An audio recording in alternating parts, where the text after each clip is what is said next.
You spent 30, 40, maybe 50 years building something: a business, a home, a retirement account, investments. You did everything right, and without the right plan in place, the federal government can take up to 40 cents of every dollar. Right now, the federal estate tax exemption sits at over $13 million per person. Sounds like a lot, I know. But here's what most people do not know. That number is scheduled to drop dramatically. I'm going to explain exactly what's coming, who it affects, and, step by step, what you can do about it right now. I'm Marcus Taft, this is Tax Alpha, and today we are talking about estate tax. Let me start with the basics, because a lot of people confuse estate tax with inheritance tax, and they are two very different things. The estate tax is a federal tax charged on the total value of everything you own when you die, all of it. In 2024 and 2025, the federal exemption is $13.61 million per individual, or $27.22 million combined for married couples. Anything above that threshold, the IRS taxes it at 40%. Now, you might think this doesn't apply to you, but real estate values have doubled. A home bought for $200,000 30 years ago may be worth $800,000 today. Second, and this is the one that changes everything, that exemption is about to get cut nearly in half. In 2017, Congress passed the Tax Cuts and Jobs Act. But that law has an expiration date. It is about to sunset. Unless Congress acts at the end of 2025, those higher exemptions go away.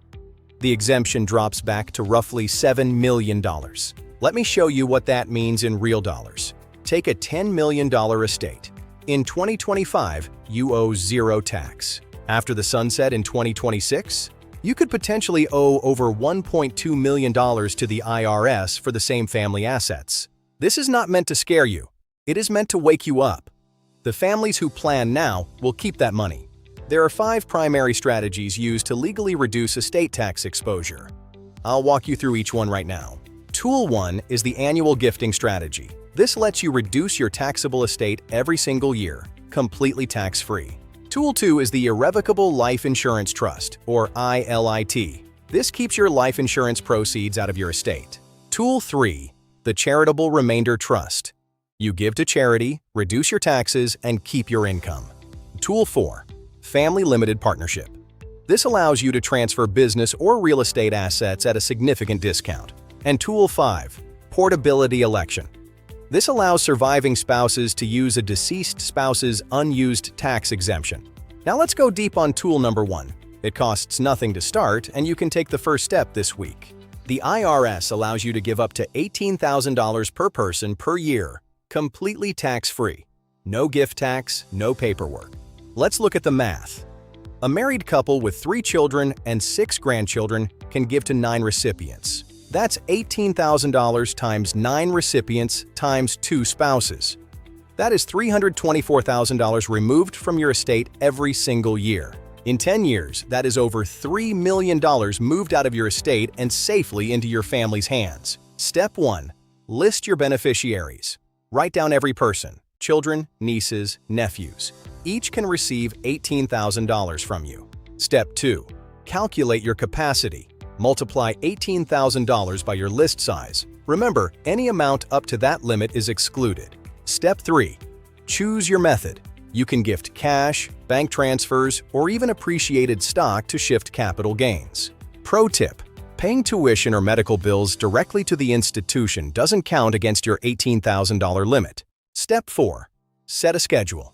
Make your gifts early in the year. If you wait until December and pass away, it's too late. Step 5. Keep simple records. Note the date and amount. Below $18,000, no IRS forms are required.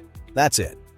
Simple, consistent gifting can remove millions from your estate before the TCJA sunset even hits. Gifting is your first move, but depending on your estate size, you may want to deploy multiple tools. An ILIT keeps your life insurance payout entirely outside your taxable estate. This requires an estate attorney. A CRT lets you transfer assets for an immediate deduction. You get income for life and a charity benefits later.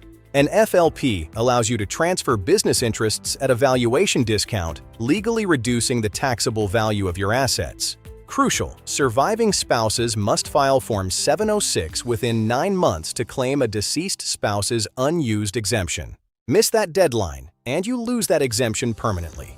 That unused credit could be worth millions to your family. I want to leave you with something. Estate planning is not about tax. Not really. It's about what you built.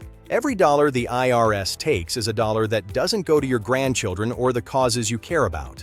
The strategies I showed you are legal and proven. Start with the gifting strategy this week. Protect your work. Subscribe to Tax Alpha for more strategies. I'm Marcus Taft, and I will see you in the next one.